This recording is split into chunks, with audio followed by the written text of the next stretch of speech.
BMC radio Malayalam വാർത്തകൾ നിങ്ങൾക്കായി അവതരിപ്പിക്കുന്നത് ഐമാക് കൊച്ചിൻ കലാഭവൻ. കലാവിദ്യാർത്ഥികൾക്ക് പ്രിയപ്പെട്ട ബഹ്റൈനിലെ കലാകേന്ദ്രം.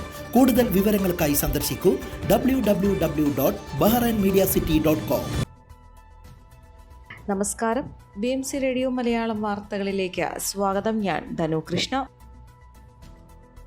സ്വിറ്റ്സർലാൻഡിൽ സംഘടിപ്പിച്ച സമാധാന ഉച്ചകോടിയിൽ ബഹ്റൈൻ പങ്കാളിയായി വിദേശകാര്യമന്ത്രി doctor Abdul Latif bin Rashid Al Zayani, ജനീവയിലെ UN സ്ഥിരം പ്രതിനിധി അബ്ദുൽ ലത്തീഫ് എന്നിവരാണ് ബഹ്റൈനെ പ്രതിനിധീകരിച്ച് പങ്കെടുത്തത്. വിവിധ രാജ്യങ്ങളിലെ ഭരണാധികാരികളും വിദേശകാര്യമന്ത്രിമാരും UN അടക്കമുള്ള വിവിധ അന്താരാഷ്ട്ര ഏജൻസികളുടെ പ്രതിനിധികളും ഇതിൽ പങ്കെടുത്തിരുന്നു. വിദേശ തൊഴിൽ തട്ടിപ്പ് കേസുകളിൽ വ്യാജ ഏജൻസികൾക്കെതിരെ ശക്തമായ നടപടി ആവശ്യപ്പെട്ട പ്രവാസി ലീഗൽ സെൽ കേരള ഹൈക്കോടതിയിൽ. കുറച്ചുനാളുകളായി കേരളത്തിൽ അങ്ങോളം ഇങ്ങോളം വിദേശ തൊഴിൽ തട്ടിപ്പ് കേസുകൾ വ്യാപകമായി നടക്കുന്നതായും ശക്തമായ നിയമ നടപടികൾ എടുക്കുന്നതിൽ അധികൃതർ പരാജയപ്പെടുന്നെന്നും ചൂണ്ടിക്കാണിച്ചാണ് ഹർജി. കോവിഡിനെ തുടർന്ന് വിദേശത്തേക്ക് ജോലിക്കും പഠനത്തിനുമായി കേരളത്തിൽ നിന്ന് പുറപ്പെടുന്നവരുടെ എണ്ണത്തിൽ വർധനവുണ്ടായിട്ടുണ്ടെന്നും അതോടൊപ്പം ഉണ്ടാകുന്ന തട്ടിപ്പുകളിലും വൻ വർധനയുണ്ടാകുന്നതായും ഹർജിയിൽ പറയുന്നു. വിദേശ പഠനത്തിനായി കുട്ടികളെ അയക്കുന്ന ഏജൻസികൾ നിലവിൽ ഇന്ത്യൻ ഇമിഗ്രേഷൻ നിയമത്തിന് പുറത്താണ്. ഇത്തരം അവസരങ്ങൾ മുതലെടുത്താണ് വൻ തട്ടിപ്പുകൾ തുടർച്ചയായി നടക്കുന്നത്. ഗാർഹിക ജോലിക്കെന്ന് പറഞ്ഞ് സന്ദർശക വിസയിലും മറ്റും മനുഷ്യക്കടത്ത് ഉൾപ്പെടെയുള്ള കേസുകൾ വർദ്ധിച്ചു വരുന്നതായും ഹർജിയിൽ പറയുന്നു. നോർവേയുടെ നേതൃത്വത്തിൽ കൂടുതൽ ബോധവൽക്കരണ നടപടികളും വ്യാജ ഏജൻസികൾക്കെതിരെയുള്ള നടപടി ശക്തിപ്പെടുത്തണമെന്നും പ്രവാസി legal cell president advocate Jose Abraham നൽകിയ ഹർജിയിൽ ആവശ്യപ്പെടുന്നു. തൊഴിൽ തട്ടിപ്പ് കേസുകളിൽ പെട്ടുപോകുന്ന ഇരകളെ നാട്ടിലേക്ക് തിരിച്ചയക്കുന്നതുമായി ബന്ധപ്പെട്ട വിദേശ രാജ്യത്ത് വലിയ നൂലാമാലകൾ ഉണ്ടാവാറുണ്ടെന്നും ഏറ്റവും ലളിതമായ പരിഹാരമെന്ന് പറയുന്നത് കേരളത്തിൽ തന്നെ വ്യാജ ഏജൻസികളെ നിയന്ത്രിക്കുന്നതാണ് നല്ലതെന്നും പ്രവാസി ലീഗൽ സെൽ ഗ്ലോബൽ വക്താവും ബഹ്റൈൻ ചാപ്റ്റർ അധ്യക്ഷനുമായ സുധീർ തിരുനെല്ലത്ത്, ദുബായ് ചാപ്റ്റർ അധ്യക്ഷൻ TN കൃഷ്ണകുമാർ, ഖത്തർ ചാപ്റ്റർ അധ്യക്ഷൻ അബ്ദുൾ റൌഫ് കൊണ്ടോട്ടി, UK ചാപ്റ്റർ അധ്യക്ഷ അഡ്വക്കേറ്റ് സോണിയ സണ്ണി തുടങ്ങിയവർ പ്രസ്താവനയിൽ അറിയിച്ചു. സ്പീഡ് ബോട്ട് ഓടിക്കുന്നതിനിടെ കടലിൽ വീണയാളെ കോസ്റ്റ് ഗാർഡ് ഇടപെട്ട് രക്ഷപ്പെടുത്തി. ഷെയ്ഖ് ഖലീഫ കോസ്വേക്ക് സമീപമായിരുന്നു സംഭവം. കടലിൽ വീണയാൾക്ക് പരിക്കൊന്നും റിപ്പോർട്ട് ചെയ്യപ്പെട്ടിട്ടില്ല. Indian youth cultural Congress Bahrain 2024-25 വർഷത്തേക്കുള്ള ദേശീയ ഭാരവാഹികളെ തെരഞ്ഞെടുത്തു. ദേശീയ പ്രസിഡന്റായി ഷിബിൻ തോമസിനെ തെരഞ്ഞെടുത്തു.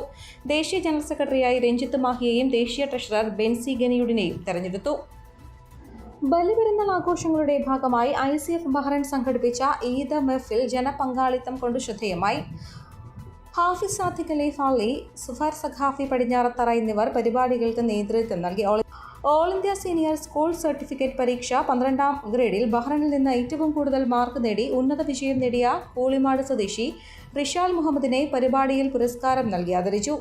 JE പരീക്ഷയിൽ GCCയിൽ നിന്ന് ഏറ്റവും കൂടുതൽ മാർക്ക് നേടിയതും റിഷാൽ മുഹമ്മദാണ്. ICF national president KC Sainudheen സഖാഫിയുടെ അധ്യക്ഷതയിൽ അബൂബക്കർ ലത്തീഫ് ഉദ്ഘാടനം, സയ്യിദ് ബാഫക്കി തങ്ങൾ, MC അബ്ദുൽ കരീം, അബ്ദുൽ സലാം മുസ്ലിയാർ, അബ്ദുൽ ഹക്കീം കിന്നാലൂർ, ഷാനവാസ് മദനി, റഫീഖ് ലത്തീഫി വരവൂർ, അബ്ദുറഹീം സഖാഫി വരവൂർ, മുനീർ സഖാഫി, ഷമീർ പയ്യന്നൂർ, നൌഫൽ മയ്യേരി എന്നിവർ സംബന്ധിച്ചു. അബുസമദ് കാക്കടബ് സ്വാഗതവും ഷംസുദ്ദീൻ പൂക്കയിൽ നന്ദിയും പറഞ്ഞു.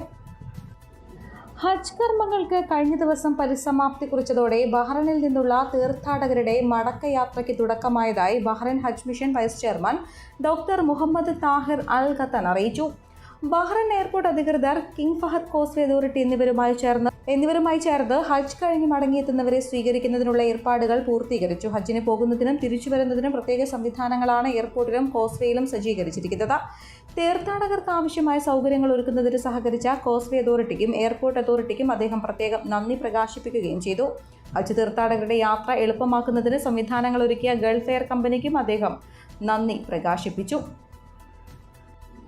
ബഹ്റൈൻ കേരള നേറ്റീവ് ബോൾ ഫെഡറേഷന്റെ ആഭിമുഖ്യത്തിൽ നടന്ന പ്രഥമ GCC കപ്പ് ചാമ്പ്യൻഷിപ്പ് നാടൻ പന്തുകളി മത്സരം പവിഴോത്സവം 2024 ഫൈനൽ മത്സരത്തിൽ KNBF കുവൈറ്റിനെ പരാജയപ്പെടുത്തി KNBA UAE GCC ചാമ്പ്യന്മാരായി. ഖത്തർ, കുവൈറ്റ്, UAE, ബഹ്റൈൻ ടീമുകൾ ചാമ്പ്യൻഷിപ്പിൽ പങ്കെടുത്തു.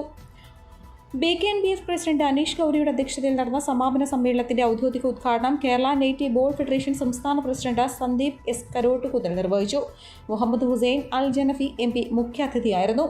കേരളീയ സമാജം ജനറൽ സെക്രട്ടറി വർഗീസ് കാരക്കൽ, പ്രമുഖ നാടൻ പന്തുകളി താരം കമ്പമേട് ടീമിന്റെ ബിജോമോൻ സക്രിയ, OICC മുൻ ദേശീയ president Binu Kunnanthanam, Sara pest control manager Varghese Malam, Lal KS charity wing convener Thomas Philip എന്നിവർ സമാപന സമ്മേളനത്തിൽ ആശംസകൾ അർപ്പിച്ച് സംസാരിച്ചു.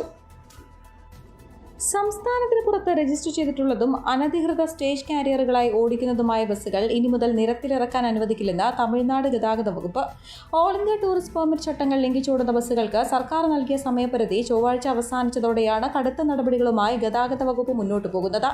കേരളം, നാഗാലാൻഡ്, സിക്കിം, കർണാടക, പുതുച്ചേരി തുടങ്ങിയ സംസ്ഥാനങ്ങളിൽ നിന്നുള്ള 547 ബസ്സുകളാണ് ഇത്തരത്തിൽ സർവീസ് നടത്തുന്നത്. രജിസ്ട്രേഷൻ മാറാതെ ഈ ബസ്സുകൾ നിരത്തിലിറക്കാനാകില്ല. ഈ ബസ്സുകളുടെ വിശദാംശങ്ങൾ www.tnsta.gov.in എന്ന വെബ്സൈറ്റിൽ പ്രസിദ്ധീകരിച്ചിട്ടുണ്ട്. ചട്ടം ലംഘിച്ചോടുന്ന ബസ്സുകൾക്കെതിരെ വ്യാഴാഴ്ച മുതൽ നടപടി ആരംഭിച്ചിരുന്നു. കേരളത്തിൽ നിന്നും തമിഴ്നാട് വഴി ബംഗളൂരുവിലേക്ക് പോയ ബസ്സുകൾ തമിഴ്നാട് മോട്ടോർ വാഹന വകുപ്പ് അധികൃതർ തടഞ്ഞു. യാത്രക്കാരെ ഇറക്കിവിടുകയും ചെയ്തു. ചട്ടങ്ങൾ ലംഘിച്ച് സർവീസ് നടത്തുന്ന ബസ്സുകൾ മൂലം സർക്കാരിന് പ്രതിവർഷം 34 കോടി രൂപയുടെ നഷ്ടമാണുള്ളതെന്നും തമിഴ്നാട് ഗതാഗത വകുപ്പ് ചൂണ്ടിക്കാണിച്ചു. ഓപ്പറേഷൻ ലൈഫിന്റെ ഭാഗമായി 2 ദിവസത്തെ സ്പെഷ്യൽ ഡ്രൈവിൽ സംസ്ഥാന വ്യാപകമായി 1993 സ്ഥാപനങ്ങളിൽ ഭക്ഷ്യസുരക്ഷാ വകുപ്പ് പരിശോധനകൾ നടത്തി. കടകളിൽ ലഭ്യമാക്കുന്ന ഭക്ഷണത്തിന്റെ സുരക്ഷ ഉറപ്പുവരുത്തുന്നതിനാണ് മെയ് മുതൽ ജൂലൈ വരെ നീണ്ടുനിൽക്കുന്ന ഓപ്പറേഷൻ മൺസൂണിന്റെ ഭാഗമായി ഡ്രൈവ് നടത്തിയതെന്ന് ആരോഗ്യമന്ത്രി വീണ ജോർജ് അറിയിച്ചു. ഭക്ഷ്യസുരക്ഷാ ഗുണനിലവാര മാനദണ്ഡങ്ങൾ പാലിക്കാതെ പ്രവർത്തിച്ച 90 കടകളുടെ പ്രവർത്തനം നിർത്തിവെപ്പിച്ചു. 315 സ്ഥാപനങ്ങൾക്ക് റെക്ടിഫിക്കേഷൻ നോട്ടീസുകളും 262 സ്ഥാപനങ്ങൾക്ക് കോമ്പൗണ്ടിംഗ് നോട്ടീസുകളും നൽകി. 22 ഇംപ്രൂവ്മെന്റ് നോട്ടീസുകളും 2 ദിവസത്തെ പരിശോധനകളിൽ നൽകി.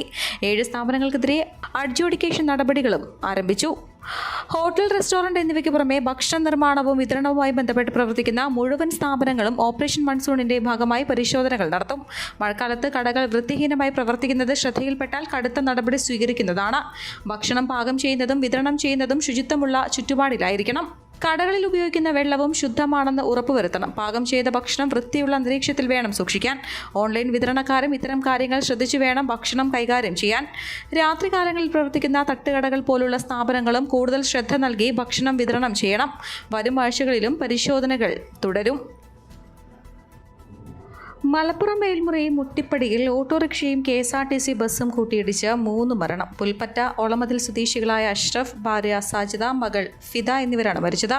ഫിദയെ +1 ചേർക്കാൻ Malappuram girls government higher secondary സ്കൂളിലേക്ക് വരുന്നതിനിടെയാണ് അപകടം. അപകടത്തിൽ ഓട്ടോ പൂർണ്ണമായും തകർന്നു. മൃതദേഹങ്ങൾ മഞ്ചേരി മെഡിക്കൽ കോളേജ് ആശുപത്രിയിൽ. ആന്ധ്രാ തീരത്തിനും തെലങ്കാനയ്ക്കും മുകളിലായി ചക്രവാത ചുഴി സ്ഥിതി ചെയ്യുന്നതിനാൽ ജൂൺ 21 മുതൽ കേരള തീരത്ത് പടിഞ്ഞാറൻ തെക്ക് പടിഞ്ഞാറൻ കാറ്റ് ശക്തമാകാൻ സാധ്യത. ഇതിന്റെ ഫലമായി ജൂൺ 23 വരെ സംസ്ഥാനത്ത് ശക്തമായ മഴയ്ക്കുള്ള സാധ്യതയുണ്ടെന്ന് കേന്ദ്ര കാലാവസ്ഥാ വകുപ്പ് അറിയിച്ചു. മുതലപ്പുഴ അഴിമുഖത്ത് വള്ളം മറിഞ്ഞ് മത്സ്യത്തൊഴിലാളി മരിച്ചു. തിരുവനന്തപുരം അഞ്ചുതേക്ക് സ്വദേശി വിക്ടറാണ് മരിച്ചത്. മത്സ്യബന്ധനം കഴിഞ്ഞ് മടങ്ങി വരവേ അഴിമുഖത്തുണ്ടായ ശക്തമായ തിരയിൽപ്പെട്ട് വള്ളം തലകീഴായി മറിയുകയായിരുന്നു. പുലർച്ചെ 1:30 അപകടം. വിക്ടറിനൊപ്പം വള്ളത്തിലുണ്ടായിരുന്ന 3 തൊഴിലാളികൾ രക്ഷപ്പെട്ടു. ഫ്രാൻസിസ്, സുരേഷ്, യേശുദാസ് എന്നിവരാണ് രക്ഷപ്പെട്ടത്. അഞ്ചുതേക്ക് സ്വദേശി ജോംബോട്ട് ഉടമസ്ഥതയിലുള്ള ചിന്തത്തിര എന്ന വെള്ളമാണ് മറിഞ്ഞത്. അപകട സമയത്ത് അഴിമുഖത്തുണ്ടായിരുന്ന ഫിഷറീസ് ഗാർഡുകളും കോസ്റ്റൽ പോലീസും നടത്തിയ തിരച്ചിലിലാണ് വിക്ടറിനെ കണ്ടെത്തിയത്.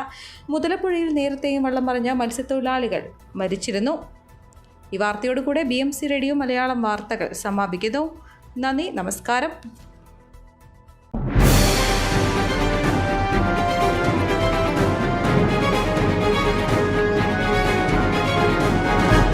BMC റേഡിയോ മലയാളം വാർത്തകൾ നിങ്ങൾക്കായി അവതരിപ്പിക്കുന്നത് iMac കൊച്ചിൻ കലാഭവൻ. കലാവിദ്യാർത്ഥികൾക്ക് പ്രിയപ്പെട്ട ബഹ്റൈനിലെ കലാകേന്ദ്രം. കൂടുതൽ വിവരങ്ങൾക്കായി സന്ദർശിക്കൂ www.bahrainmediacity.com.